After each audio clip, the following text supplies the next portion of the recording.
समजा अग्रीमेंट आहे लोकांचं, समजा या वर्षी नेमकं रजिस्ट्रेशन आलं आहे कुठेतरी, तर लोकांचा असं समजा होतं की आपलं अग्रीमेंट आलं की रजिस्ट्रेशन येतं, त्यामुळे कंपनी आमचं रजिस्ट्रेशन. हो रिसेशन मंदी आली. म्हणजे अग्रीमेंटच्या काळात कसं काय मंदी येते त्यामुळे.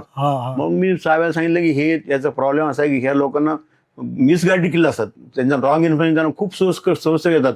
त्यांना करेक्ट इन्फॉर्मेशन आपण द्यायचा प्रयत्न केला तर त्यांना कधी असं नाही वाटणार. मग आम्ही ते मॅट्रिक्स तयार केलं आणि त्याच्यामध्ये cost, quality, debate cost, customer requirement, fulfilment हे सगळं त्याच्यात टाकून आम्ही ते त्यांना सांगायचो.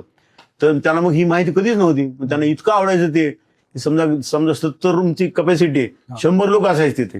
कारण आम्हाला पण आजच ऐकायचं, वरून ऐकायचं. आणि मी 70 मिनिट आता सगळे विषय संपले, आता जा आता घरी. नाही साहेब अजून सांगा. मी आता पैसे लागतील. असं नाही चालणार, आता पैसे लागतील, आता घरी जा, पुढच्याच बघू. त्यामुळे त्यांना इतकी गोडी लागली की त्यांना कधीच त्याचा त्रास नव्हता.